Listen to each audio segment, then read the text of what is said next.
ಮೈಸೂರು ಪಾಕನ ಸಾಮಾನ್ಯವಾಗಿ ಎಲ್ಲರೂ ಇಷ್ಟಪಡ್ತಾರೆ ಅಲ್ವಾ. ಅದರಲ್ಲೂ ಮೈಸೂರು ಪಾಕನ ಸಾಕಷ್ಟು ರೀತಿಯಲ್ಲಿ ಬೇರೆ ಬೇರೆ ವಿಧಾನಗಳಿಂದ ಒಬ್ಬೊಬ್ಬರು ಒಂದೊಂದು ರೀತಿ ಮಾಡ್ತಾರೆ. ಆದರೆ ಪರ್ಫೆಕ್ಟಾಗಿ ನಿಮಗೆ ಕೆಲವಷ್ಟು ಹದಗಳ ಜೊತೆಗೆ ಇದನ್ನು ಹೇಗೆ ಮಾಡಬೇಕು ಹೇಳೋದನ್ನು ಇವತ್ತು ನಾನು ನಿಮಗೆ ತೋರಿಸ್ಕೊಡ್ತಾ ಇದ್ದೀನಿ. ಈಗಾಗಲೇ ನಾನು 3 ರೀತಿಯಲ್ಲಿ ಮೈಸೂರು ಪಾಕನ ಹೇಗೆ ಮಾಡೋದು ಅಂತ ತೋರಿಸ್ಕೊಟ್ಟಿದ್ದೀನಿ. ಇವತ್ತು ಇನ್ನೊಂದು ವಿಧಾನದಲ್ಲಿ ತೋರಿಸ್ಕೊಡ್ತಾ ಇದ್ದೀನಿ. ನೀವೇ ನೋಡ್ಬೋದು ಎಷ್ಟು ಚೆನ್ನಾಗಿ ಬಂದಿತ್ತು ಮೈಸೂರು ಪಾಕ ಹೇಳೋದನ್ನು. ತುಂಬ ಜನ ಮೈಸೂರು ಪಾಕ್ ಅಂದ ತಕ್ಷಣ ತುಂಬ ಕಷ್ಟ ಅದು ಮಾಡೋದು ಅಂತ ಅನ್ಕೋತಾರೆ. ಹಾಗಂತ ಅವರು ತುಂಬ ಇಷ್ಟಪಡ್ತಾರೆ ಅಲ್ವಾ. ಬಟ್ ಇವತ್ತು ನಾನು ಹೇಳ್ಕೊಡುವಂತಹ ಕೆಲವಷ್ಟು ಟಿಪ್ಸ್ಗಳನ್ನು ನೀವು ಕರೆಕ್ಟಾಗಿ ಫಾಲೋ ಮಾಡಿದ್ರೆ ನೀವು ಚೆನ್ನಾಗಿ ಆಗಿರುವಂತಹ ಮೈಸೂರು ಪಾಕನ ಮಾಡ್ಕೊಳ್ಬೋದು.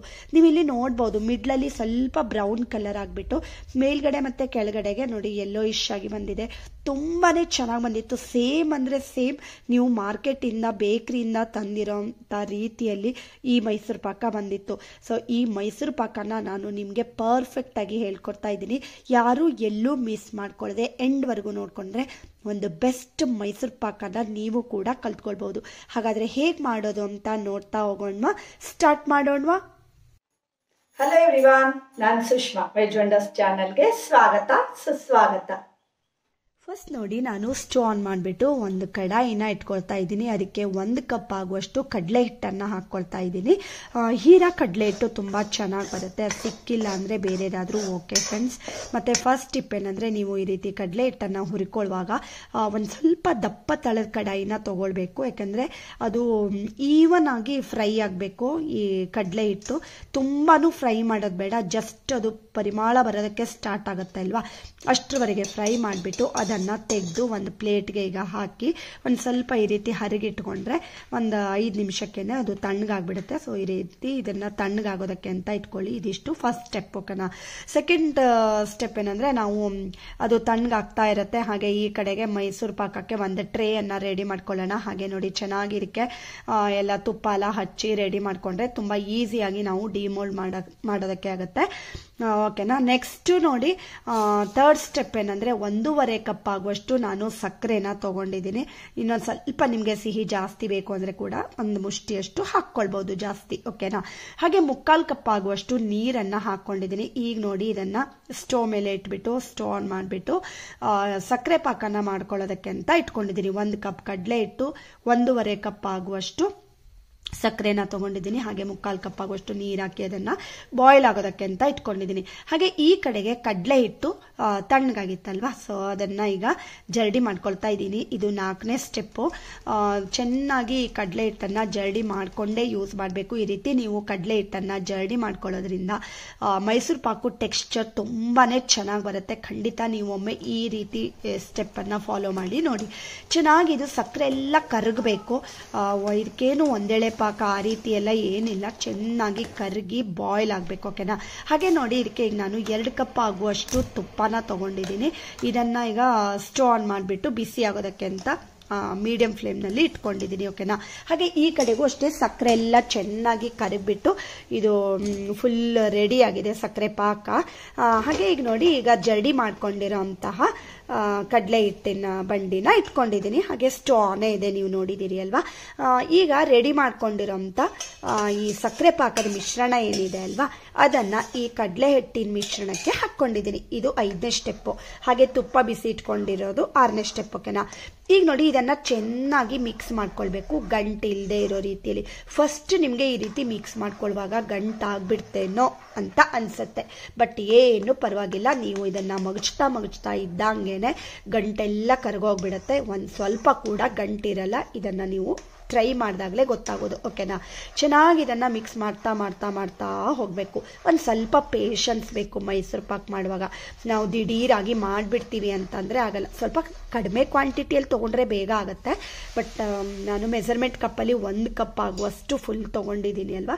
ಈಗ ನೋಡಿ, ಮಧ್ಯ ನೀವು ಈ ರೀತಿ ಮಗಚ್ಕೊಳ್ತಾ ಇರುವಾಗ ಒಂದೊಂದು ಸೌಟ್ನಷ್ಟು ತುಪ್ಪ ಅಂದರೆ ಗಟ್ಟಿಯಾಗಿ ಬಿಸಿಯಾಗಿರುವಂತಹ ತುಪ್ಪನ ಹಾಕ್ಕೊಳ್ತಾ ಮಗಚ್ಕೊಳ್ಬೇಕು. ಅದು ಫುಲ್ ನೋಡಿ, ಅದು ನಾರ್ಮಲ್ ಥರ ಬರುತ್ತೆ ಅಲ್ವಾ.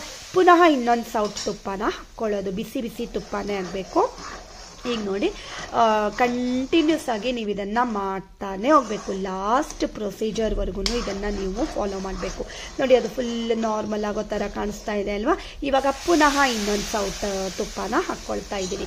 ನಿಮಗೆ ಫುಲ್ಲು ತುಪ್ಪನೇ ಇರಲಿಲ್ಲ ಅಂತಾದರೆ ಅರ್ಧ ತುಪ್ಪ ಮತ್ತು ಅರ್ಧ ನೀವು ಪಾಮ್ ಆಯಿಲ್ ಕೂಡ ಯೂಸ್ ಮಾಡ್ಕೊಳ್ಬೋದು. ಯಾಕೆಂದರೆ ಬೇಕ್ರಿನಲ್ಲಿ ಖಂಡಿತವಾಗ್ಲೂ ಪಾಮ್ ಆಯಿಲನ್ನೇ ಯೂಸ್ ಮಾಡ್ತಾರೆ ಫ್ರೆಂಡ್ಸ್. ಮತ್ತು ನೋಡಿ ಇದೇ ಸ್ಟೆಪ್ಪನ್ನು ಫಾಲೋ ಮಾಡಬೇಕು. ಮಧ್ಯ ಮಧ್ಯ ಹಾಕ್ಕೊಳ್ತಾ ಅದು ನಾರ್ಮಲ್ ಆದ ತಕ್ಷಣ ಪುನಃ ಇನ್ನೊಂದು ಸೌಟು ಬಿಸಿ ತುಪ್ಪನ ಹಾಕ್ಕೊಳ್ಬೇಕು. ಈ ರೀತಿ ನೀವು ಮಾಡಿಕೊಂಡು ಕಂಟಿನ್ಯೂಸ್ ಆಗಿ ಮಗಚ್ತಾ ಹೋದಾಗ ಮೈಸೂರು ಪಾಕು ಗರ್ಗರಿಯಾಗಿ ಒಳಗಡೆ ಫುಲ್ ಪೊಳ್ಳಾಗಿ ಬರುತ್ತೆ. ಓಕೆನಾ.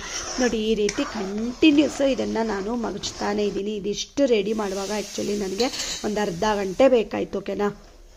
ಮತ್ತು ಏಳನೇ ಸ್ಟೆಪ್ ಏನಂದರೆ ನೀವು ಈ ರೀತಿ ತುಪ್ಪ ಹಾಕ್ಕೊಳ್ತಾ ಮಗಚ್ತಾ ಹೋಗೋದು, ತುಪ್ಪ ಹಾಕ್ಕೊಳ್ಳೋದು, ಮಗಚ್ತಾ ಹೋಗೋದು.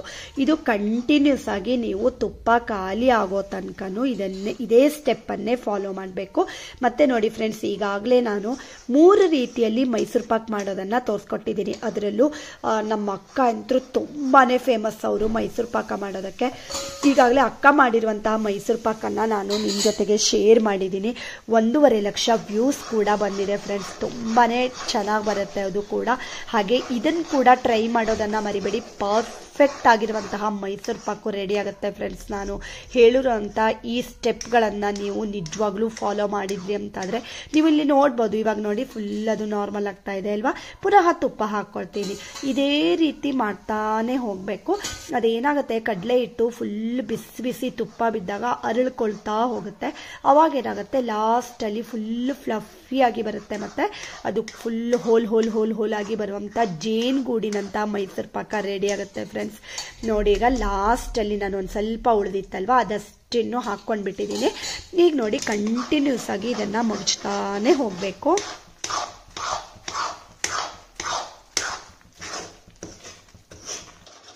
ಈ ರೀತಿ ನೀವು ಕಂಟಿನ್ಯೂಸ್ ಆಗಿ ಮಗಚ್ತಾ ಹೋದಾಗ ಇದು ತುಪ್ಪ ಎಲ್ಲ ಹೀರ್ಕೊಂಡು ಫುಲ್ ಅದು ಒಳಗಡೆ ಎಲ್ಲ ನೋಡ್ತಾ ಹೋಗ್ಬೋದು ನೀವು. ಮಗಚ್ತಾ ಇದ್ದಂಗೆ ಅದು ಫುಲ್ ಹೋಲ್ ಥರ ಆಗುತ್ತೆ. ಫುಲ್ ಫ್ಲಫಿಯಾಗಿ ಹಗೂರವಾಗಿ ಕಾಣೋದಕ್ಕೆ ಸ್ಟಾರ್ಟ್ ಆಗುತ್ತೆ. ಮತ್ತು ಎಲ್ಲ ಅದು ಒಟ್ಟುಗೂಡುತ್ತೆ. ನೀವು ಇದಿಲ್ಲಿ ನೋಡ್ತಾ ಇದ್ದೀರಿ ಅಲ್ವಾ, ಫುಲ್ ಅದು ಒಂಥರ ಜೇನುಗೂಡಿನ ಹಾಗೆ ಕಾಣಿಸ್ತಾ ಹೋಗುತ್ತೆ.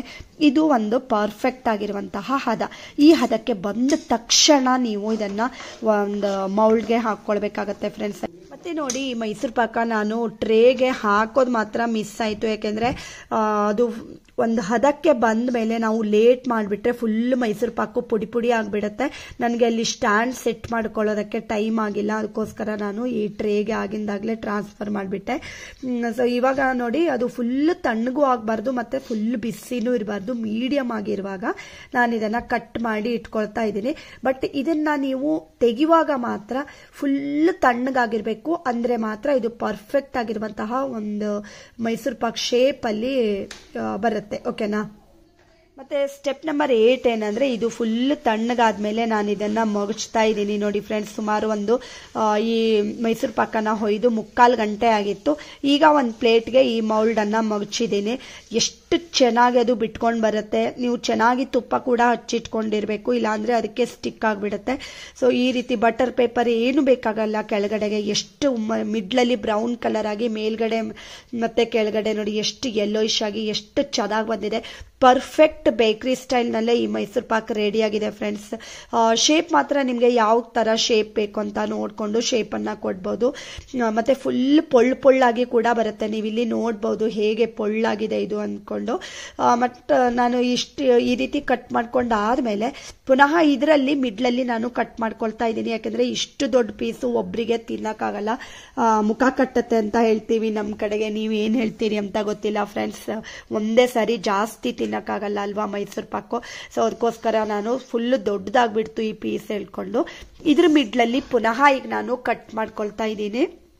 ಮತ್ತು ಕಲರು ತುಂಬ ಚೆನ್ನಾಗಿ ಬಂದಿತ್ತು, ಫುಲ್ ಹಗೂರವಾಗಿ ಬಂದಿತ್ತು. ತಿನ್ನೋದಕ್ಕಂತೂ ಸಖತ್ತಾಗಿತ್ತು. ನಮ್ಮ ಮನೇಲಿ ಎಲ್ಲರೂ ತುಂಬಾ ಇಷ್ಟಪಟ್ಕೊಂಡು ತಿಂದರು. ಸೇಮ್ ಬೇಕ್ರಿ ಸ್ಟೈಲ್ನಲ್ಲೇ ಮೈಸೂರು ಪಾಕ್ ಇವತ್ತು ರೆಡಿಯಾಗಿದೆ ಫ್ರೆಂಡ್ಸ್. ನೀವು ಒಮ್ಮೆ ಟ್ರೈ ಮಾಡಿ. ಮತ್ತೆ ಈ ಮೈಸೂರು ಪಾಕ್ ಮಾಡಿದ್ರಿ ಅಂತಾದರೆ ನನಗೆ ಖಂಡಿತವಾಗ್ಲೂ ಹೇಗೆ ಬಂತು ಹೇಳೋದನ್ನು ಕಮೆಂಟ್ ಮಾಡಿ ತಿಳಿಸೋದನ್ನು ಮರಿಬೇಡಿ.